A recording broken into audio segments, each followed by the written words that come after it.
Buenas tardes a todos, bienvenidos a nuestra cuarta clase abierta SIC.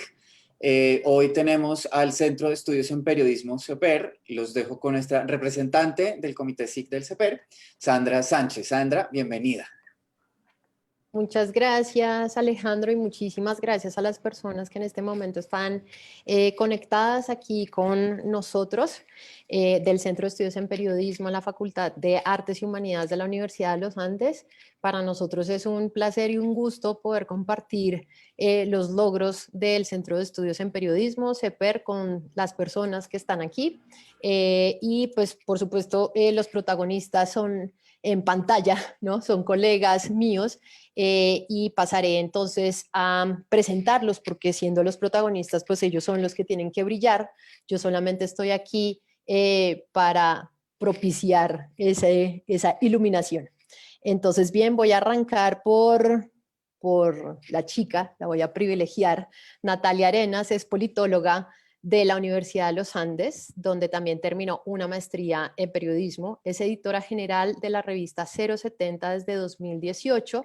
Para quienes no sepan, 070 es nuestra revista digital, el medio del CEPER, que además es un medio que se ha posicionado desde hace mucho tiempo, pero sobre todo su visibilidad ha aumentado crecientemente en los últimos años, y esto ha sido a manos de Natalia Arenas y también de Alejandro Gómez Dugán.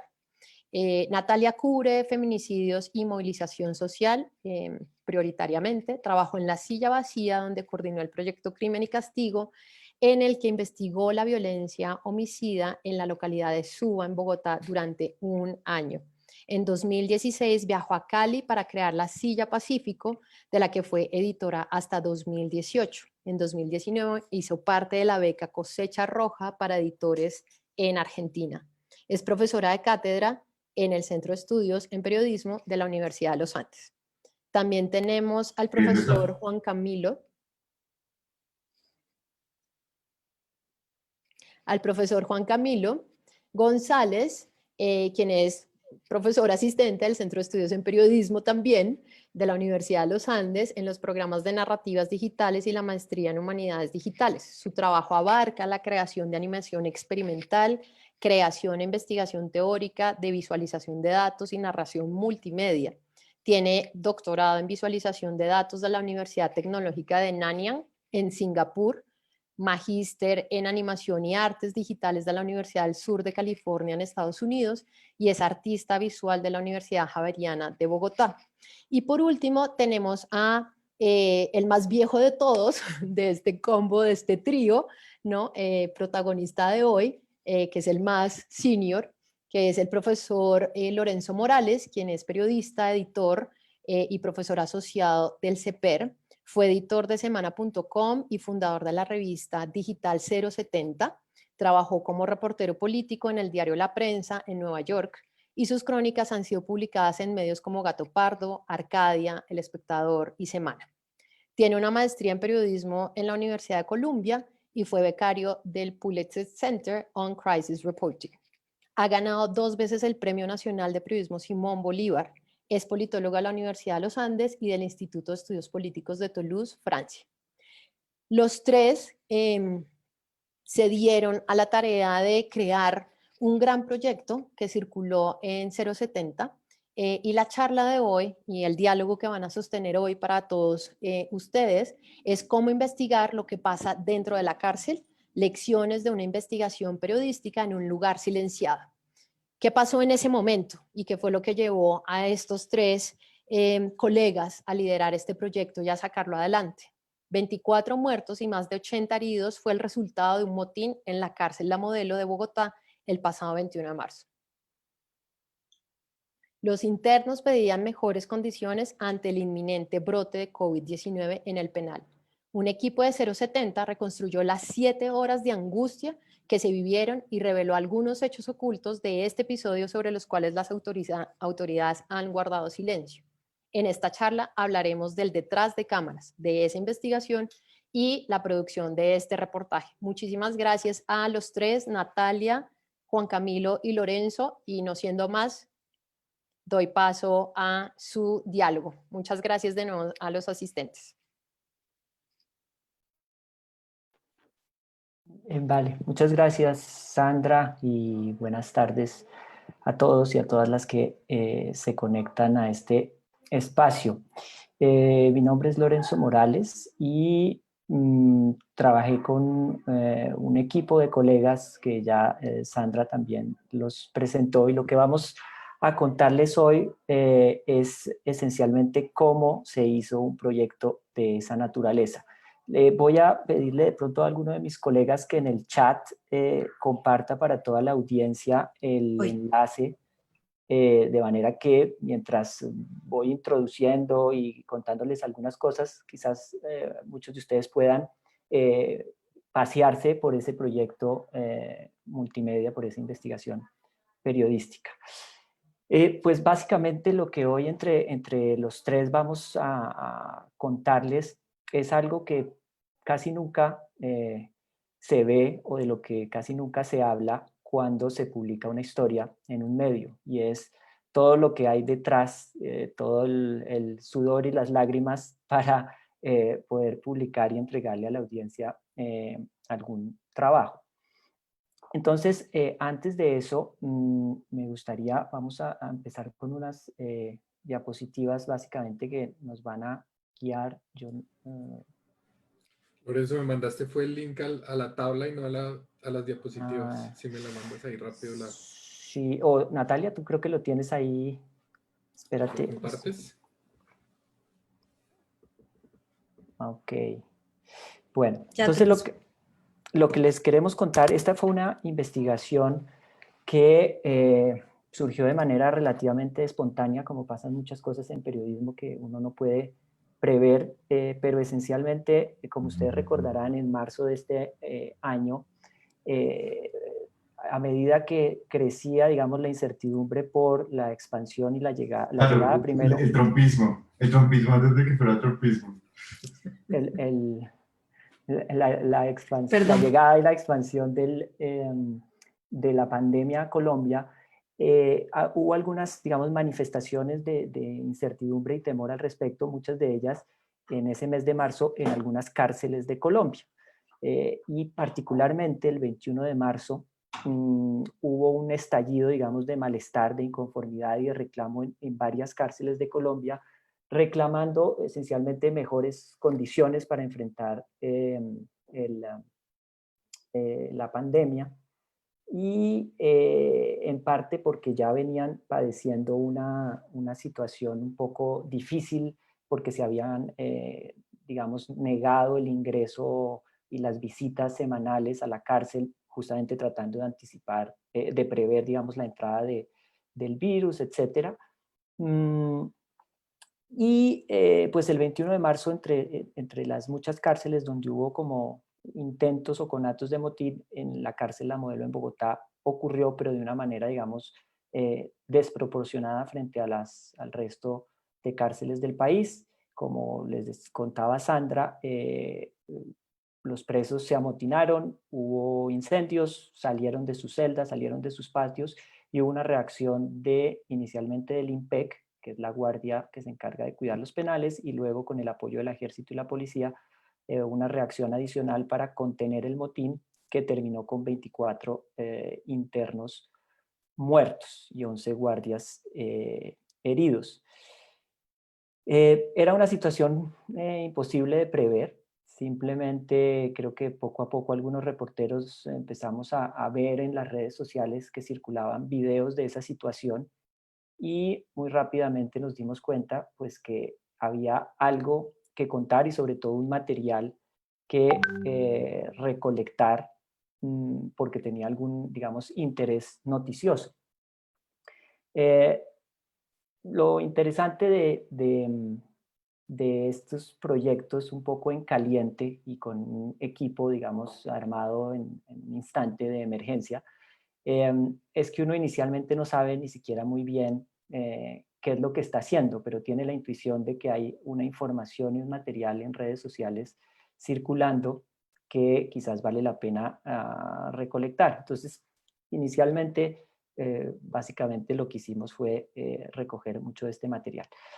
¿Podemos pasar de pronto a la siguiente diapositiva, por favor? Al final del día, pues en realidad fueron varios días de trabajo. Esta investigación se publicó exactamente un mes después de los hechos. Lo que logramos fue y la siguiente, por favor, una reconstrucción minuciosa y detallada de lo que había ocurrido esa noche en la cárcel La Modelo. Y pues es hasta ahora realmente el único relato completo de lo que ocurrió, y pusimos completo entre comillas porque no deja de ser un rompecabezas, digamos, incompleto. O sea, tenemos algunas de las piezas, no todas, pero es el rompecabezas más completo disponible que hay. Y lo que esa investigación logró mostrar es que hubo un uso desproporcionado de la fuerza en la reacción para contener el motín. Por supuesto, digamos, en una situación que necesitaba control, pero la pregunta que queda un poco abierta es si la manera en que la fuerza pública reaccionó era proporcional al tamaño, digamos, de la situación o de la amenaza que había. Lo otro que logramos mostrar es que buena parte de los heridos recibió una atención muy precaria, esencialmente por sus mismos compañeros. No hubo realmente una atención médica oportuna para muchos de ellos. Incluso, pues ya Natalia les contará, meses después todavía había personas con proyectiles en su cuerpo que no habían sido remitidos a hospitales, etcétera.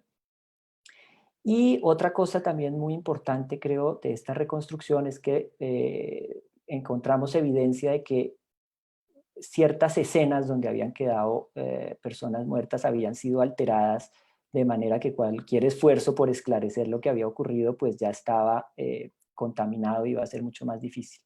Y finalmente, también en este largo proceso de investigar lo que había pasado dentro de la cárcel, nos llevó en algún momento también a hablar con la gente que está fuera de la cárcel, que son esencialmente los familiares de estas personas, y pues lo que encontramos es que había un silencio, digamos, inquebrantable de las autoridades, no solo con el público en general, con todos los ciudadanos que teníamos derecho o tenemos todavía derecho a saber qué ocurrió esa noche, sino con las familias de las personas que habían muerto y quedaron heridas. Incluso hasta el día de hoy muchas no tienen claridad de qué ocurrió o por qué murió su familiar o en qué circunstancias.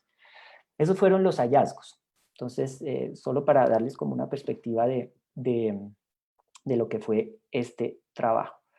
Ahora sí, y aquí seguramente conversaremos más con el resto de los colegas.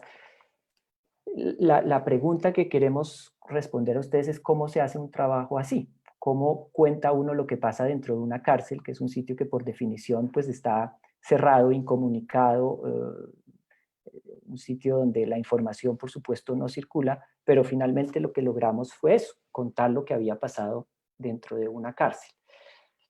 Yo les voy a explicar un poquito de este primer renglón de lo que fue trabajar con fuentes abiertas y el trabajo de geolocalizar la información de esas fuentes, y luego mis compañeros les podrán contar la otra parte y luego pues cómo todo eso se junta.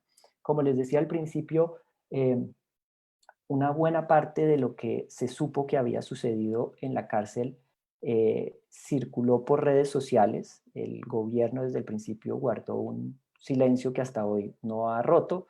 El IMPEC no dijo nada, la ministra de Justicia tampoco, aparte de una brevísima rueda de prensa en la que simplemente se limitaron a decir que se trataba de un intento masivo y criminal de fuga, y dieron un parte, digamos, de los muertos y heridos, pero no hubo ninguna otra explicación adicional. Entonces, la única información verdaderamente disponible y en tiempo real en ese momento, como les decía, era lo que había en redes sociales. Pero, como por lo general sucede con las redes sociales, hay una situación un poco paradójica, y es que todos veíamos en tiempo real lo que estaba pasando en la modelo, las columnas de humo, se escuchaban tiros, gente gritando, los mismos internos filmándose en el motín, pero aunque todos veíamos en esa especie de ventana indiscreta, eh, creo que nadie entendía finalmente qué estaba pasando. Entonces, buena parte de nuestro trabajo consistió en recoger esa información y ordenarla de manera en que tuviera sentido y pudiéramos reconstruir lo que había sucedido. Para eso hicimos algo que no está en las redes sociales y que pues ahí viene un poco el trabajo periodístico, era no solo recolectar los videos, sino luego ser capaces de ubicarlos dentro de la cárcel. Y ustedes, los que ya pudieron abrir el proyecto, pues ven que está todo armado alrededor de un mapa de la cárcel modelo. Y eso implicó un trabajo, digamos, casi forense de análisis de las imágenes, pero también un trabajo de reportería clásica, donde hablamos con algunas fuentes, algunos ex, ex reclusos o ex internos de la cárcel que la conocían por dentro, con guardias que también la conocían por dentro, para lograr ubicar esos videos en el espacio. Y también usando, digamos, otro tipo de pistas, tratamos de armar una línea de tiempo de esos videos para que también cobrara sentido narrativamente y cronológicamente qué era lo que había sucedido. Eso en cuanto al uso de este tipo de fuentes que se llaman abiertas, porque básicamente son información pública que circula o información que circula en las redes sociales. Ahora, no sé, Natalia, pues de pronto completar un poco el panorama de cómo se hizo el trabajo. Claro que sí. Bueno, pues muchísimas gracias por estar acá, primero que todo. Bueno, pues entonces, como les contaba Lorenzo, esto fue inicialmente un trabajo de bulldozer, como le dice él, y como ya hemos como adquirido el término, porque básicamente es empezar a recoger y recoger y recoger videos. Verlos todos, por supuesto, y ver todas las imágenes crudas que tenían, y luego ya cómo empezar a organizarlos y ubicarlos. Pero también implicó un trabajo de reportería clásica y de reportería clásica en pandemia, es decir, guardados en nuestras casas, que ustedes, digamos, yo estoy segura que han visto que los periodistas cuando empezaron a salir a la calle siempre iban como con la careta, un micrófono cubierto con plástico, ¿no? Palos lejísimos para entrevistar a la gente, pero nosotros entendiendo, digamos, que esto iba a ser complicado hacer esa reportería, así pues nos tocó por teléfono, hacer reportería clásica por teléfono. Y yo no sé ustedes cómo se imaginan que es este trabajo, pero teníamos que buscar a familiares de las personas que habían quedado heridas. Y lo primero que dijimos es, bueno, ¿cómo encontramos a estas personas? Sabíamos que había algunas personas en los hospitales, porque el primer reporte que sacó el IMPEC tenía los nombres de algunos de los reclusos heridos y los hospitales a los que los habían llevado, pero empezamos a llamar a los hospitales, éramos un equipo como de 4 personas llamando a distintos hospitales, incluidos varios estudiantes del CEPER que trabajan en un semillero que tenemos en 070. Y entonces pues estábamos llamando a los hospitales, por supuesto nadie nos paraba bolas, los hospitales nos decían que eso era información privilegiada, que no nos podían dar esa información, y entonces pues seguimos con lo que sigue cuando uno sigue buscando personas difíciles de encontrar, que es redes sociales. Les empezamos a buscar los nombres de las personas, de los heridos en redes sociales, a ver si alguno tenía un perfil de Facebook, si tenía además familiares por ahí con los que pudiéramos buscar, y busque y busque y busque, y estas son semanas en las que uno siente que no está haciendo nada, pero en realidad está mandando 45 mensajes al día a ver si alguno como que, pues si alguno responde, y de repente a uno de los periodistas le respondió una mamá Y le dijo, sí, claro, yo le cuento la historia, obviamente sin nombres porque todo el mundo tenía muchísimo miedo. Algunas familiares nos contaron después que habían recibido incluso amenazas por estar ahí, por tratar como un poco de reclamar los derechos de sus familiares, porque hay algo que tienen que saber y es que hay una percepción generalizada de que los presos se merecen todo lo malo que les pase, como que hay una idea de que entonces como están en la cárcel los podemos torturar, los podemos quitar los alimentos, como que el castigo involucra todo tipo de vejámenes contra ellos, y no, eso no es así, la tortura está prohibida desde el siglo pasado, entonces digamos que uno tiene que también luchar contra eso. Y es difícil, les digo la verdad que es muy difícil. Pero finalmente entonces encontramos a esta madre que nos cuenta la historia de cómo su hijo recibió una bala que primero le impacta acá en el brazo y termina metiéndosele por las costillas y bueno. Y ella lo encontró después de que su hijo le dijo, la pudo llamar desde el hospital porque le dijo a los policías que si no lo dejaban llamar, a los policías o al IMPEC mejor, que si no lo dejaban llamar a su mamá, él se iba a tirar por la ventana. Entonces así pudo llamar a la mamá y así la mamá como que pudo saber que su hijo estaba bien. Porque lo otro que empezamos a descubrir muy rápido es que esos listados iniciales que publicó el IMPEC al otro día, el 22 de marzo, tenían muchísimos errores o habían mandado a unos nombres a hospitales que no decía ahí o los nombres no coincidían. Imagínense cientos de familiares afuera de la cárcel, la modelo, en plena pandemia, todo el mundo muerto del susto con el coronavirus, tratando de buscar información porque no sabían si sus familiares habían sobrevivido o no. Entonces, pues fue un trabajo bastante complicado. Después de encontrar a esa mamá, dimos muchas vueltas, seguimos buscando por cuánta página de Facebook había grupos de familiares para llegar a ellos y lentamente fuimos dando con uno, con otro, que nos iban contando sus historias y finalmente pudimos hablar con 10 familias. De esas 10 familias, 8 recibieron impactos de bala, de fusil, sus familiares. Estos dibujos o pues estas ilustraciones que ustedes ven en la presentación son las heridas que tuvieron algunos de ellos. Entonces, como les decía Lorenzo, hay algunos, 2 de los 8 que todavía tienen las balas incrustadas en sus cuerpos, en realidad son 3. Uno que perdió los dedos, entonces si ustedes pueden ver acá estos 3 dedos que pierde en la mano izquierda, es uno de los reclusos que perdió los dedos. Otro que recibió un tiro en el brazo y quedó tan destrozado el brazo que también perdió la movilidad. Entonces eran heridas bastante fuertes en los cuerpos de estas personas y sobrevivieron un poco casi que de milagro porque una vez salieron de los hospitales y ya volvieron a la cárcel, tuvieron que estar alojados en lo que se llaman allá las celdas primarias, que son las primeras celdas a donde llegan los reclusos que son remitidos a la modelo.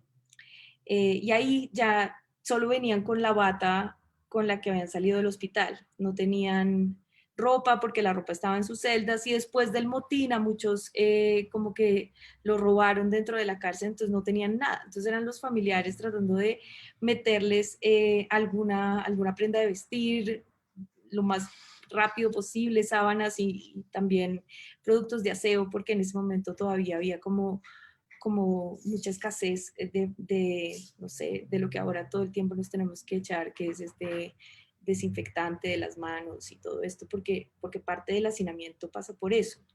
Y de hecho, pues esa representaba una angustia muy grande para las familias porque solo podían tener muy poco tiempo para hablar con sus familiares, un minuto les daban de tiempo para hablar con ellos y eso nos representaba para nosotros mientras hacíamos esa investigación como una pregunta muy grande y es, bueno, hay miles de celulares para grabar todo lo que sucedió esa noche en la prisión porque nosotros, ¿cuántos videos recolectamos, Lorenzo, al final? Como más de 50. Creo que llegamos a tener más de 100, pero finalmente en el trabajo solo utilizamos 43 que pudimos corroborar que correspondían a esa noche y que correspondían a la cárcel La Modelo, porque circularon muchos videos o de otras cárceles o de otros momentos. E incluso los mismos familiares, cada vez que hablábamos con ellos, les preguntábamos si ellos tenían más videos para seguir armando este relato, y muchos nos compartieron más información y así pudimos como irlos ubicando, que ya Juan Camilo les va a contar cómo fue ese trabajo minucioso que pudo hacer él, pero sí fue una reportería muy dura en la que digamos que intentamos darles toda la seguridad posible a estas familias que estaban encerradas en sus casas sin poder hacer mucho para tratar como de solucionar la situación de sus familiares, y que nos dimos cuenta realmente de la desidia un poco que hay contra esta población, porque la ministra, una de las cosas que dijo el día que al otro día del motín, que esto fue el 22, es que ellos iban a acompañar a los familiares de los heridos y de los muertos esa noche y que les iban como a prestar asesoría. Pero eso nunca pasó. Nosotros hablamos no solo con estos 10 familiares, sino con otra familia de uno de los reclusos que resultó muerto esa noche, y todos nos decían, no, pues no nos han dado mucha información, nadie nos dice qué podemos hacer, habilitaron una cuenta de correo electrónico y hemos escrito todos los días y nadie nos responde. Y entonces, pues, después de hablar con todos ellos, pues obviamente fuimos a hablar también un poco con personas del IMPEC, que prefirieron hablar bajo la condición de reserva, pues porque todos estaban siendo investigados por la Procuraduría y por la Fiscalía. Y ellos nos decían pues que una vez hay un disparo, nadie podía responder por lo que estaba pasando ahí adentro, que ya las órdenes estaban dadas. Entonces, pues uno se pregunta también un poco qué pasó ahí, ¿no? Porque fue un disparo y de repente fueron miles, porque resultaron pues 24 personas muertas y 83 personas heridas. Ese es un poco como fue la reportería ya más de la calle. También hablamos con expertos para que nos ayudaran a entender la situación y pues un poco nuestro objetivo era denunciar este silencio y también que quedara un registro de las cosas que sucedieron esa noche, porque sabemos que la fiscalía llegó esa noche a las 12 de la noche al penal y que se llevaron todos los videos de seguridad y pues se pusieron a investigar a todas las personas que estuvieron ahí, pero pues por ahora no ha habido como mucho seguimiento de ese caso y no sabemos qué decisiones se han tomado al respecto. En un caso pues que fue tan dramático, lo pondría yo. No sé si Juan Camilo o Lorenzo quisieran complementar algo.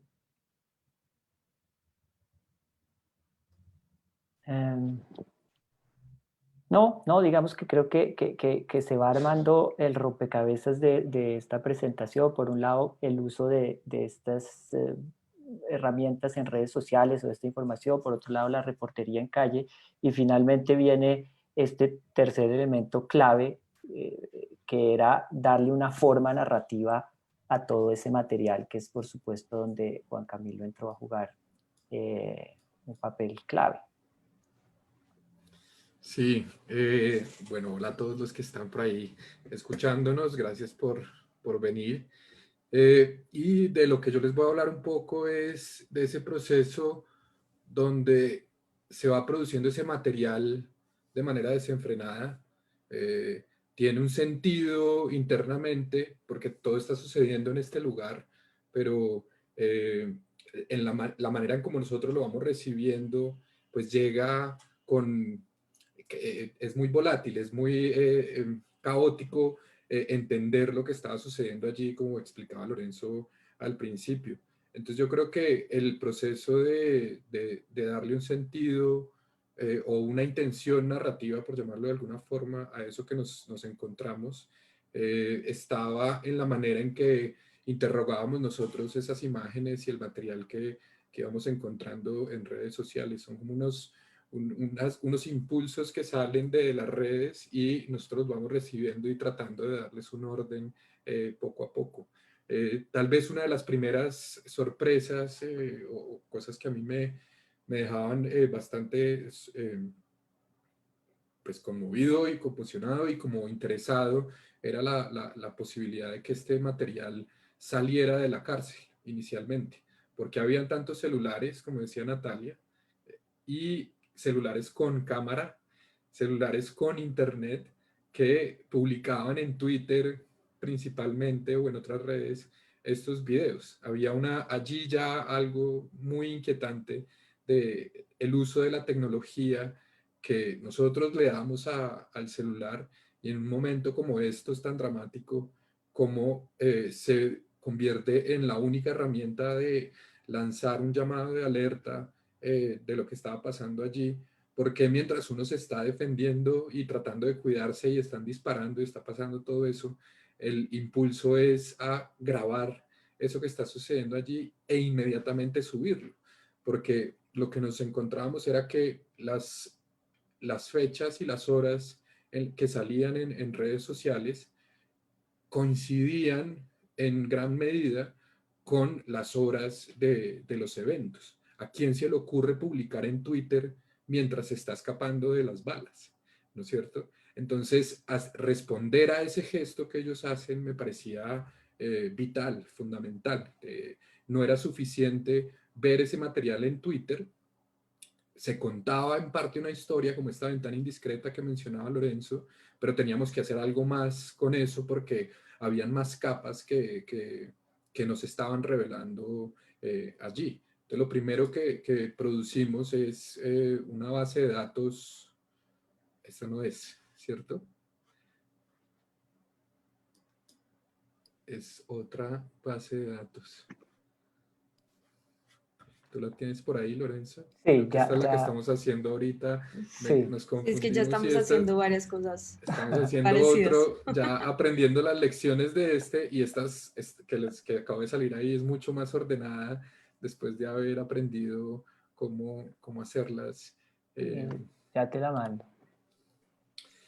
Y entonces ahí metíamos el material como pudiéramos, principalmente el link en Twitter, y lo primero que queríamos era descargar esos videos porque en cualquier momento se iban a desaparecer probablemente. Entonces construimos ese primer archivo de videos. Luego empezar a tipificar un poquito qué tipo de cosas estaban sucediendo en los videos.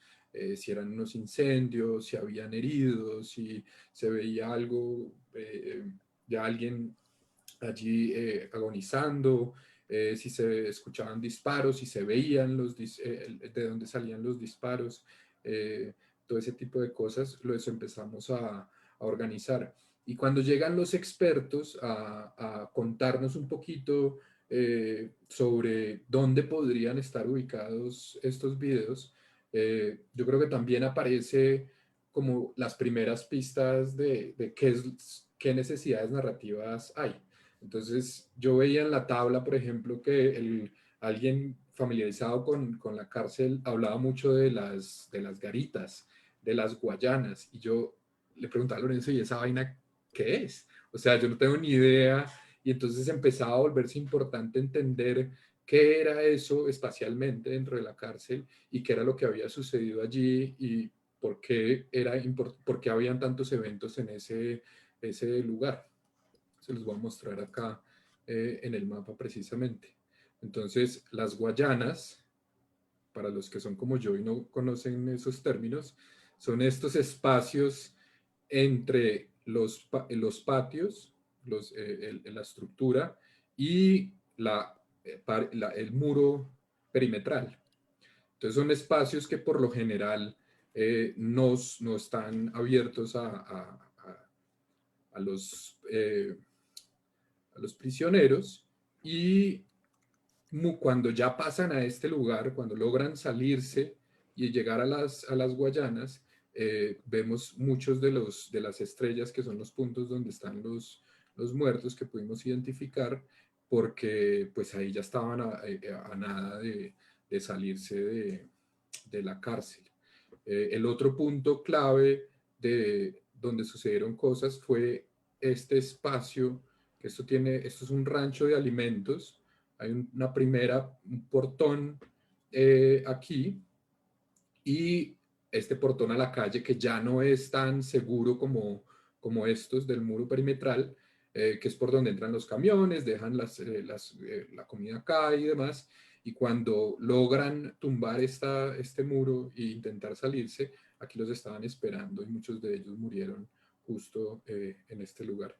Entonces, poder como traducir eso que nos contaban en abstracto y que la tabla de Excel nos empezaba a revelar y nosotros no saber qué es, tratar de comparar en el mapa de Google y esto qué será dentro del mapa, era lo que en últimas terminábamos usando como pistas de lo que teníamos que poner en el mapa para narrar esta historia de vuelta. Entonces eso es un proceso muy distinto a tratar de reconstruir los hechos en un modo documental, como decir, démosle un orden a esto cronológico y pongamos los videos en ese orden y ya.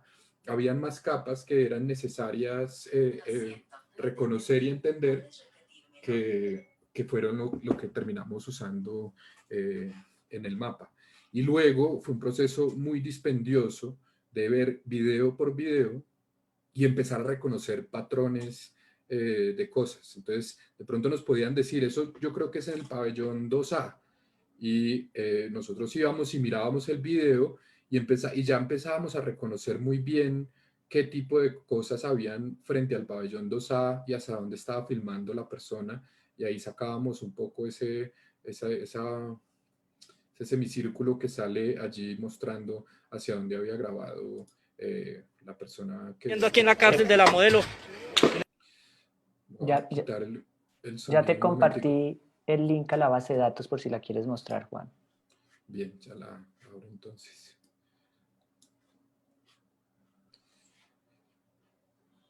Entonces, después de ver esos videos muchísimas veces, yo siento que nos empezamos a conocer la cárcel por dentro a través de esos videos, con un montón de baches que no sabemos si es ahí o no, si podemos corroborarlo. Hicimos aproximaciones, pero en últimas hay puntos en los que no pudimos reconocer del todo si eran allí. Pero creo que después de ver todos los videos y casi que hacer ese croquis mental de todos los pabellones, nos pudimos acercar bastante a lo que eran los puntos de donde sucedieron las cosas. Entonces esto es un poco muy detrás de cámaras, donde trabajábamos nosotros.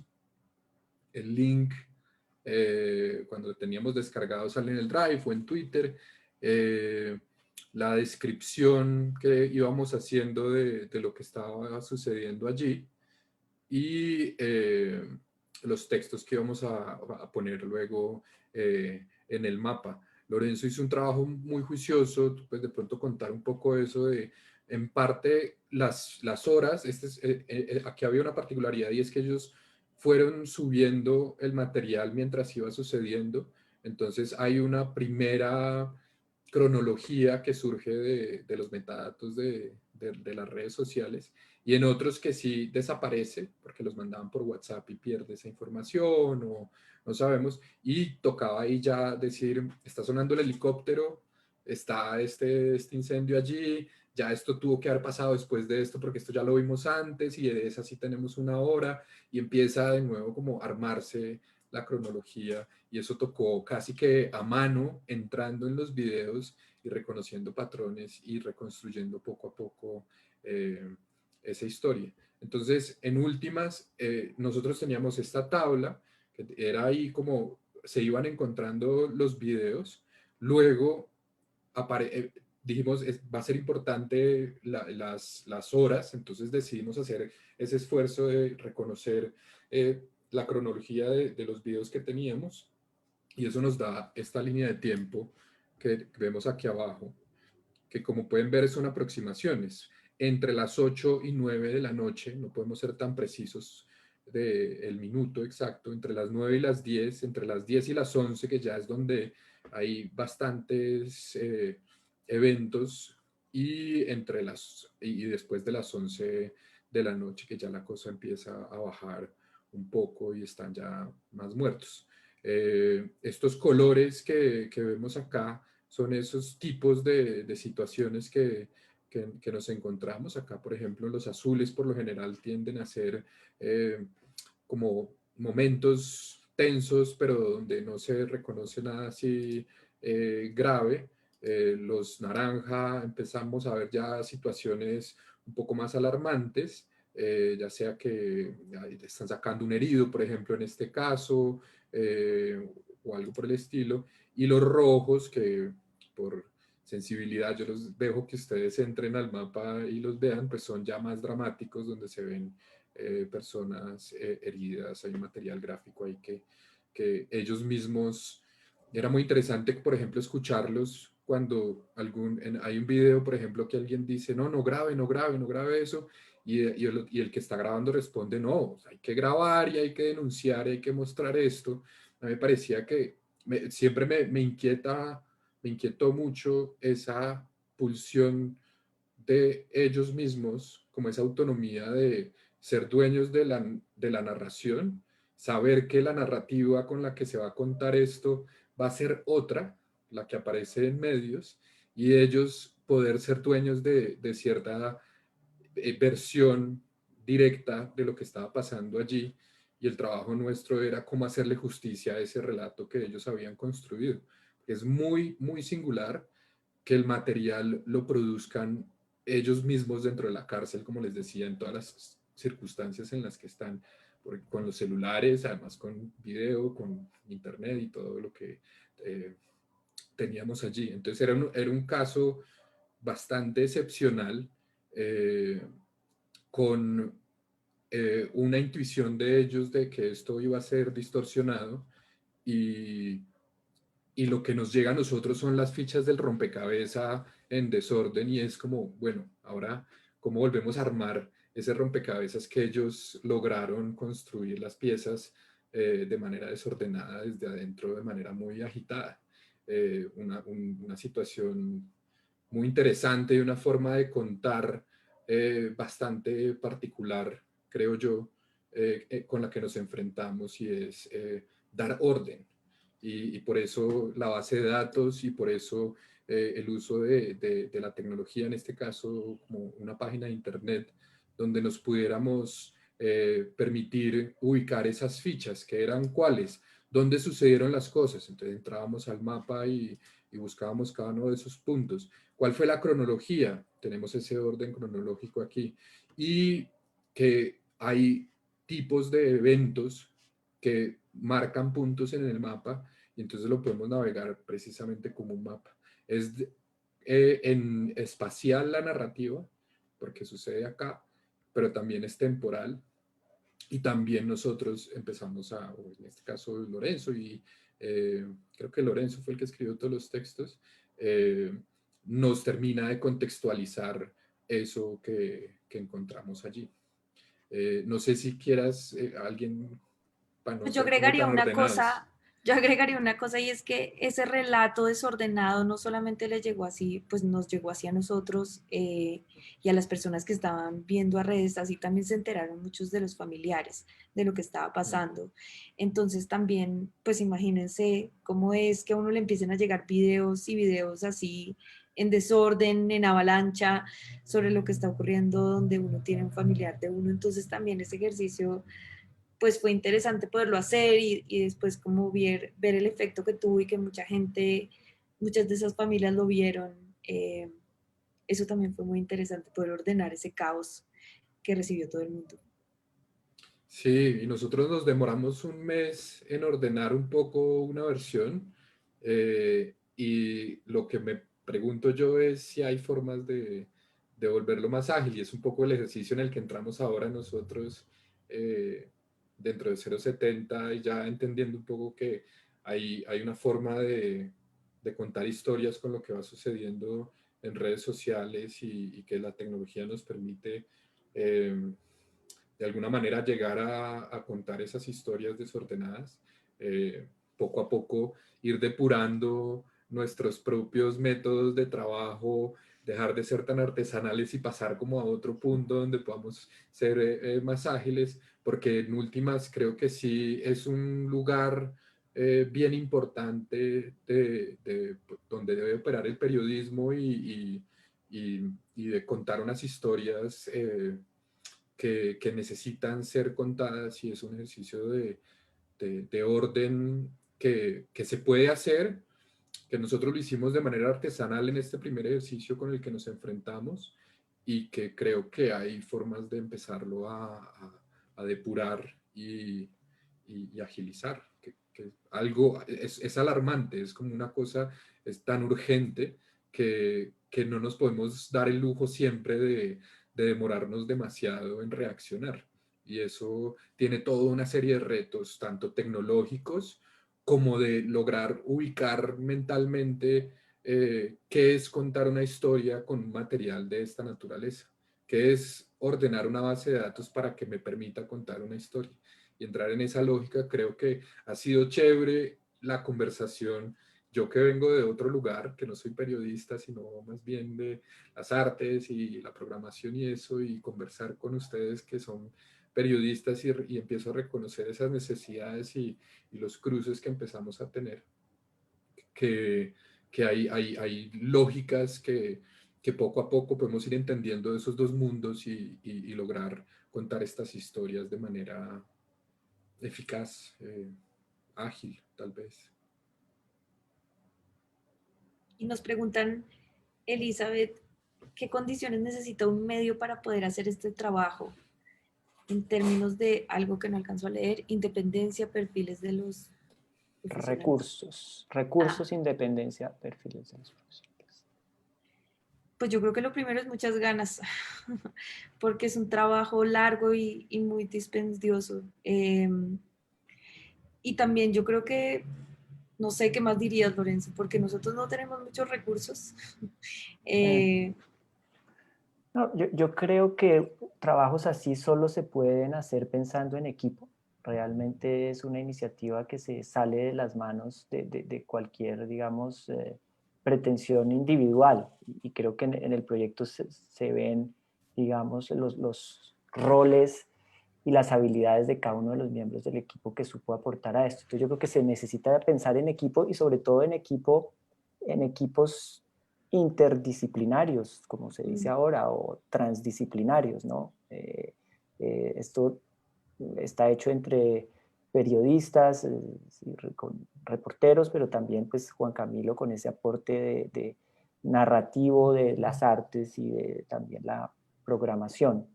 Y en términos de independencia, pues sí, yo creo que ese es un requisito no de un proyecto como este, sino de cualquier proyecto periodístico, sentir que uno, digamos, se debe a su audiencia que trabaja para hacer un retrato de la realidad que no necesariamente va a complacer a quienes, en este caso, intentaron por muchos medios que no se conociera lo que verdaderamente había ocurrido en la cárcel. Yo quisiera meter ahí la cucharada, dije que no iba a hablar, pero no sé, nunca cumplo mis promesas. O sea, trato de cumplir otras, pero estas no, me cuestan. Yo diría que también es importante, no sé ustedes qué dirían, y es el asunto, digamos, del compromiso que 070 tiene, es decir, como el perfil y, digamos, como la visión que tiene de periodismo el mismo medio, ¿no? Y el hecho de que esté alojado en una universidad y el hecho de que esté alojado en una facultad de artes y humanidades que, digamos, se supone que es un lugar liberal, ¿no? Donde, pues, digamos, no vamos a ponernos mordazas. Y además teníamos los antecedentes de lo que había sucedido en noviembre del año pasado, donde recibimos una mini censura, ¿no? 070 recibió una mini censura y también, pues, el medio como tal tuvo una suerte de espaldarazo institucional. Es decir, la Universidad de los Andes no iba a ponerle una mordaza a 070, es decir, no se iba a mordazar en su idea, digamos, de discusión pública. Entonces yo creo que también eso es importante, porque pues, digamos, el periodismo sí se debe siempre a sus audiencias, pero pues también vemos periodismos muy decadentes desde siempre, ¿no? Porque tienen ese compromiso y en últimas las ataduras económicas y demás, pues resulta que pues iban poniendo sus mordazas. Entonces yo creo que es importante, como decía Natalia, las ganas, que es como una visión subjetiva del propio oficio, como decía Lorenzo, como una visión colectiva del oficio como tal, pero también un contexto que abrace una apuesta como esta. Y es, nadie le está diciendo a Natalia, a Lorenzo o a Juan Camilo, pilas porque aquí hay que tener contento a no sé quién, Entonces yo creo que también como que esos tres elementos, lo subjetivo, colectivo a una escala oficio, pero también un contexto, digamos, fértil en términos de esa discusión. Y pues la academia tendrá muchos defectos, ¿cierto? Pero tiene uno que yo creo que es importante que sigamos guardando, y es que es el espacio donde todavía nosotros podemos decir que hacemos un trabajo crítico. Entonces, pues un medio en ese espacio, pues también, si a uno le ponen una mordaza, uno dice, un momento, no se supone que estamos en la academia, que es un espacio crítico, entonces pues tendrá muchos defectos, pero por lo menos tiene ese espacio amplificado de discusión y de crítica y de libertad de expresión, creo yo, por lo menos en el escenario de 070. De pronto en una reunión, pues sí hay censura, pero para circular relatos periodísticos con potencia como este, pues creo que también eso es beneficioso. Pues es como yo lo veo, no participé del trabajo magnificente, pero pues escuchando la discusión es lo que se me viene a la cabeza. No, me parece eso interesante. Incluso sumaría que a pesar de que hay un despliegue técnico allí en lo que hicimos, no significa que esto tenga como unos recursos de la Universidad de los Andes allí como metiéndole la ficha a un servidor, pues mejor. No, está hecho como si no tuviéramos servidor, lo podríamos subir en uno gratuito, contar esta historia, y es más la posibilidad de encontrar un grupo de personas con los saberes suficientes y poder contar estas historias. No, hay otra capa de la libertad de expresarse que a veces está limitada por los recursos y puede dar la impresión de que porque estamos en los Andes tenemos esto, lo hacemos con muchos recursos, y no es cierto. Entonces Sí, no, quería yo me decir eso refería, como... digamos, a mí la potencia de la universidad en ese sentido, que yo sé que les fascina decir, y esto de pronto, pues bueno, no me voy a censurar porque hablando de libertades, pues no sé, pues es como, no, los laboratorios y la no sé qué y la ya. No, yo no me refiero como a eso, sino al espacio, digamos, al espíritu de la discusión y al espíritu de poder navegar precisamente estos diálogos o estas historias que son complicadas, como decía Natalia, ¿no? A veces es difícil navegarlo en otros espacios que están políticamente comprometidos, pero se supone que aquí estamos comprometidos con la crítica y con el diálogo, pero de acuerdo, o sea, no quisiera como que tuvieran la impresión de que estamos aquí haciendo chachitos, no, pues lo que hay y hace rato es austeridad. También nos preguntan sobre el impacto psicológico que tuvo como esta investigación en nosotros. Mm. Pucha. ¿Quién arranca? No, yo creo que ahí todos tenemos algo para decir, porque incluso entre nosotros como equipo lo conversamos de manera un poquito ahí como informal y medio en chiste, si era posible, pero sí creo que evidentemente son imágenes muy fuertes de una realidad pues lamentable, y que hacer este trabajo nos obligaba a ver esos videos que a veces uno quisiera quitar la mirada una y otra vez para poder entender mejor, para ver el detalle que estaba fuera, digamos, del centro de la acción, una y otra vez, Natalia conversando con las familias, oyendo estas historias dramáticas que no necesariamente tienen que ver con la muerte, sino con el silencio, con la incertidumbre, con las preguntas, con familias, niños que quedan huérfanos, viudas, etc. Y sí, yo creo que eso se va acumulando en algún lugar y produce una fatiga y un cierto estrés que no sé, a veces se manifiesta de formas muy diferentes, pero yo creo que son historias en las que uno no puede estar metido permanentemente. Es decir, parte de nuestro interés en publicar rápido no solo era pues la urgencia de la información, sino que ya verdaderamente no queríamos ver más estas escenas tan fuertes. Esta es una pregunta que yo creo que con frecuencia no solo los periodistas tienen que ser conscientes de que a veces están sometidos a un estrés importante por lo que tienen que ver y vivir, sino yo creo que hace falta esa discusión en las redacciones, ¿no? Como cómo proteger y conservar la salud mental, espiritual, psicológica de periodistas que están constantemente cubriendo estas situaciones. Ahorita con las marchas, muchos periodistas pues están están exponiendo su vida todo el tiempo y eso cansa, ¿sí? Y ojalá lo que no termine produciendo es que la gente abandone este oficio por esa fatiga. Entonces yo creo que hay que cuidar a los reporteros que hacen estos trabajos. No, Sí. muy importante eso que dices último. Nunca me hubiera imaginado que uno tiene que hacer eso todos los días. O sea, yo lo hice unas semanas con ustedes y necesité de un descanso, como tiene que uno que descomprimir de muchas formas todo lo que se acumula allí. Y ahora que lo dices, qué angustia saber que es el trabajo de alguien, de muchos que están en eso todo el tiempo. La atención psicológica que debería existir allí sí, sí es muy importante. Me gusta la pregunta por eso. Pues yo creo que lo que igual hemos tratado de hacer es un poco hablarlo, ¿no? Yo creo que la mejor terapia para solucionar este tipo de, como de cansancios mentales y agotamientos es hablarlo mucho y hablarlo y como que crear un espacio seguro para esa discusión y para que todo el mundo dentro de la redacción, incluso todo el mundo que nos ayudó en esto, también pudiera decir como esto me afectó un montón, no sé, como la posibilidad del diálogo ayuda a que esas cosas se puedan externalizar y de alguna manera se resuelvan más que si uno se queda ahí como con el guardado durante mucho tiempo. Entonces, eso sí lo hemos intentado aplicar mucho dentro de la redacción de 070, precisamente para lo que dice Lorenzo, para no agotarnos y eventualmente que nadie tire la toalla.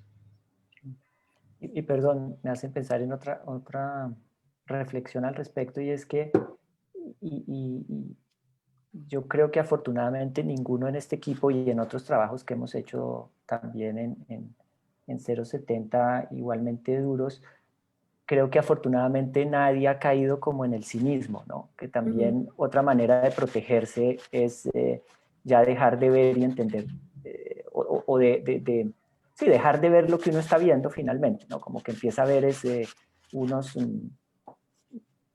cosas sangrientas y yo creo que nadie ha perdido la sensibilidad de lo que está haciendo y que está contando historias humanas y una tragedia humana y sí, afortunadamente, digamos, el cansancio y la saturación nunca nos ha vuelto como indolentes frente a lo que estamos viendo.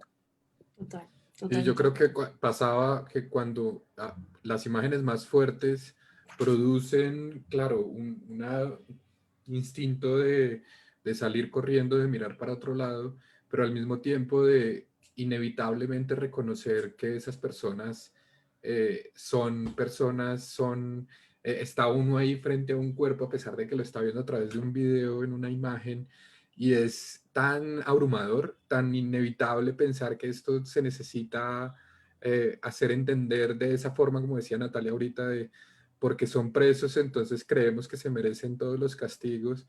No, al ver esas imágenes es imposible pensar eso y en algún momento nos preguntábamos si debíamos publicar las imágenes así fuertes y rápidamente dijimos, no, o sea, ellos mismos son los que decidieron que esas imágenes eran Públicas. importantes. Sí, total. Aquí hay otra pregunta y es, ¿han recibido reclamos de alguna institución del Estado? No. No, lo único, después de que publicamos, yo tuve contacto con algunas personas del IMPEC durante la investigación, personas que nos ayudaron, y una en algún momento me indicó que había alguien del IMPEC que quería hablar con nosotros, no fue específico sobre qué, pero finalmente, como suele ocurrir muchas veces, esa persona nunca apareció. Pero bueno, quiero decir, hubo, no sé, no llegó a reclamo, pero hubo alguna reacción de parte de esas instituciones. Pero de resto, que yo, pues, por lo menos, no sé, 070 en la redacción, no. No, que también habla un poco de de lo que motivó a hacer este trabajo, que era el silencio y la indolencia del gobierno frente a lo que había pasado, ¿no? Se sintieron y se siguen sintiendo, mejor dicho, tratamos de que sostener ese silencio fuera cada vez más incómodo, y el hecho de que exista este registro de lo que pasó y que nadie ha dado una explicación, pues lo hará incómodo por siempre.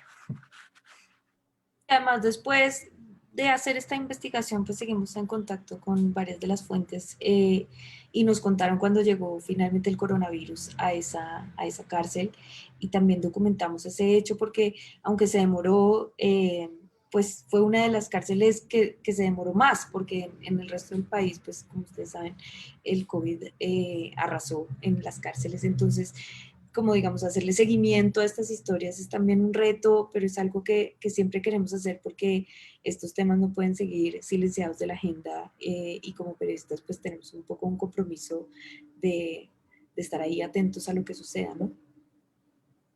Yo tenía una pregunta para ustedes a propósito justamente de ese silencio.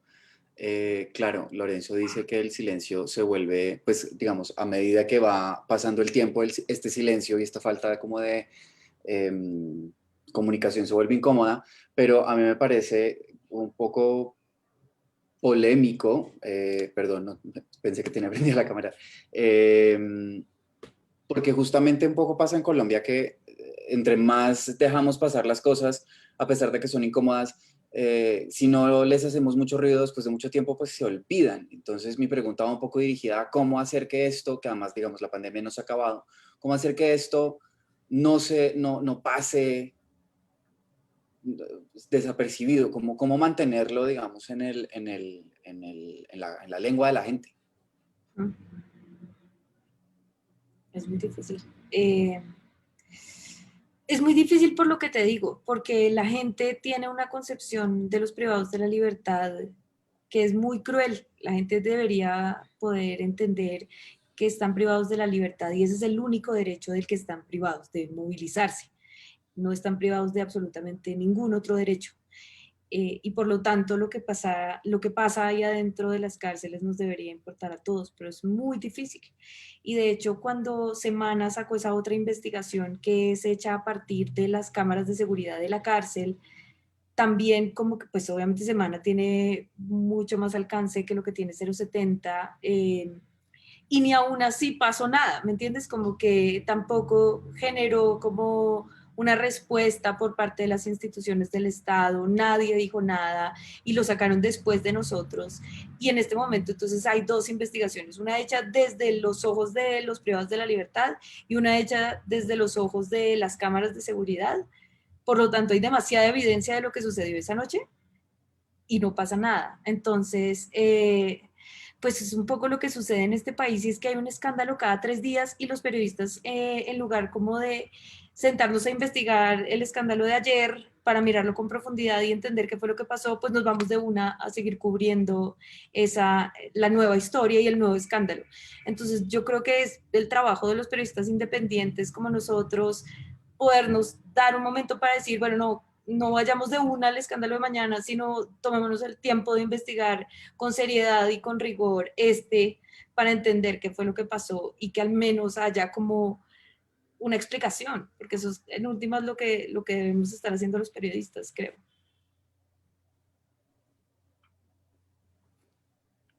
No sé Sí, si claro. contesté la pregunta. Sí, bueno, y también a veces las historias que uno publica como periodista hacen unas olitas inesperadas y a veces toma más tiempo del que uno espera, pero puede que esto contribuya en algo, en que en algún momento algún resorte de la institucionalidad se mueva y algo suceda. Creo que se puede contar, ¿cierto, Natalia? Que, bueno, no sé, bueno, tal vez sí, hay una organización de derechos humanos internacional que está trabajando en un informe sobre estos hechos y creo que le fue de ayuda o le fue muy útil parte del trabajo que hicimos en 070. Luego, sí, por lo menos, si no hay una reacción inmediata, por lo menos queda el consuelo de un trabajo de memoria, ¿no? Queda un registro de lo que pasó para el futuro, para la memoria. Pero yo ahí meto tras la cucharada, incumpliendo de nuevo la promesa de no hablar, y es que yo creo que pues lo que es interesante también del trabajo periodístico es cómo se articula, pues no solamente como un aparato institucional visible, ¿cierto? Estatal, que es como lo que está a la vista de todos, sino también a otro tipo de colectivos y organizaciones. En últimas, los que hacemos sociedad y los que hacemos país somos muchos. Entonces también, aunque no haya una respuesta de instituciones estatales y demás, lo clave es cómo estos relatos, estas narrativas, también se funcionan en un engranaje en otros espacios, ¿no? Entonces yo creo que, por ejemplo, digamos, el mismo lenguaje que usó Natalia cuando decía el propósito de esto era, cito, denunciar este silencio, ¿no? Fin de cita. Cuando Natalia nos habla así desde el periodismo, significa que es un periodismo que no está siendo, digamos, asceta, ¿no? Ni aséptico, ¿cierto? Sino que también está tomando una suerte de postura con lo cual, digamos, se alinea con unos propósitos de alguna suerte de militancia. Yo no estoy diciendo que ustedes sean militantes de ninguna causa, pero lo que creo es que sí hay como una postura social, política, macro, en la que no necesariamente uno le está hablando a las instituciones estatales, sino como a una sociedad más macro, y hay muchos otros. O sea, no todos somos el gobierno en ese sentido. Entonces me parece que pues la aspiración a la memoria es importante y para mí como historiadora es fundamental, pero creo que para el periodismo también esos otros lugares de eco y de interlocución siguen siendo vitales. Y pensando otra vez en 070, porque pues esto circula desde 070, 070 a 070 le importa eso como medio, importan esos diálogos a otros niveles. ¿Por qué? Porque son los diálogos que están descuidados en los medios masivos. Son los espacios que son escasamente nutridos en Colombia. Entonces, por eso creo yo que tiene también relevancia lo que ustedes hicieron, ¿no? De nuevo, es clave por las vidas mismas de estos seres humanos, por esos cuerpos que adquieren también como, pues nada, esa materialidad que nos ayuda a la empatía, pero pues, o sea, digamos, importan ellos, pero también importan otros espacios que son olvidados típicamente. Entonces, y yo De creo que hecho, eso es algo que ha detectado muy bien 070 y es qué es lo que está fuera del radar de los medios. Y ahí es nuestro compromiso. Y de hecho yo también quisiera agregar que pues uno siempre está pendiente del impacto que tienen las publicaciones que estamos produciendo, por supuesto. Y bueno, pues lo que contaba Lorenzo en este caso es muy relevante, pero también hemos tenido otros impactos de los que estamos muy orgullosos, como por ejemplo eso que contaba Sandra, de las movilizaciones del 21 de noviembre y que han logrado que, por ejemplo, pues 070, las investigaciones de 070, una de ellas fue citada en el fallo histórico de la Corte Suprema de Justicia que fue publicado hace pocas semanas, hablando como sobre la falta, digamos, los abusos de poder que ha tenido la policía en las movilizaciones. Entonces, digamos que esos impactos se demoran porque esto pues llegó un ratico después de que lo publicamos y después de ese episodio de censura del que fuimos víctimas, pero llegan y son impactos importantes y son impactos que muestran que nuestro trabajo es relevante y que seguiremos haciéndolo en esa vía. Aquí hay una última pregunta que dice, en la chiva que mostraron están los datos de los CAI. ¿Qué nos pueden adelantar? Esa es Se publicó también. pregunta de periodista preguntándole a periodista. También ya lo publicamos. Ya lo publicamos también. Sí, De pronto, voy a poner en el chat el link. el link. Me imagino que es el mapa, ¿cierto? Porque ¿Será? tenemos 5 entregas en este momento. Publicamos un video sobre el encapuchado de Galán, luego publicamos una investigación que reconstruye lo que sucedió en el CAI de Verbenal, donde se dispararon 94 tiros al menos. Luego publicamos un video y un mapa donde se ubican en 17 CAIs disparos realizados por la policía o asociados a su presencia. Y ayer publicamos el cuarto video sobre los hechos de Soacha, que fueron como uno de los que menos cubrieron los medios del 9 de septiembre. Y esa base de datos que se alcanzó a ver, de ahí sacamos esta historia de que Lorenzo acaba de poner el link allí, y también un poquito con lecciones aprendidas de acá, con otros tipos de esfuerzos que estamos haciendo. Queremos que el mapa nos permita contar varias historias dentro de este marco grande de abusos policiales o violencia policial que está sucediendo acá, lastimosamente muy seguido, y en otras partes del mundo. Entonces, pensamos que se van a producir más situaciones de esa naturaleza y ya estamos preparados para seguir contando historias sobre ese mismo mapa. De pronto esa es una posibilidad de no apagar y que no sea tan espontáneo el momento en el que hacemos bulla, sino que hayan también otro tipo de espacios donde podamos hacer bulla permanente y cada vez que pase algo salir y decirlo, para que no se quede ahí en silencio, como lo que preguntaba Alejandro. Muchísimas gracias. No tenemos más preguntas, pero creo que ha sido, pues primero una presentación muy nutrida. Gracias por acompañarnos y compartirnos ese detrás de cámaras, detrás de escenas del trabajo. Y también gracias a nuestros asistentes, todas las personas que se conectaron de nuevo. Y creo que también es conveniente agradecerle al SIC, que es como quien nos convocó, ¿no? Porque es como, hey, hicieron algo chévere, vengan y cuéntenos, ¿no? Entonces también muchas gracias, Alejandro, por poner estas cosas juntas, que pues tampoco es tan fácil. Entonces, gracias a todas las personas por estar aquí y gracias, colegas, por compartir esto, qué chévere, porque pues uno a veces ve como el producto final y luego se reúne con ustedes a hablar otras cosas que pues a veces son como aburridas, no por ustedes, sino porque es como admin work. Entonces, qué nota cómo aprovechar estos espacios que, pues que sí, como que son los que realmente, no sé, pues a mí me dan como el motor para seguir trabajando y apostándole a lo que hacemos aquí. Entonces, gracias a todos y no sé si quieran despedirse Natalia, Lorenzo y Juan Camilo, dándoles un beso y abrazo a sus audiencias. Sí, muchísimas gracias por estar aquí, por leernos. Por favor, síganos leyendo, que también nosotros estaremos muy pendientes de ustedes. Y de verdad, muchísimas gracias por la invitación al SIC, a Sandra, a Alejandro, a todo el mundo, a la facultad.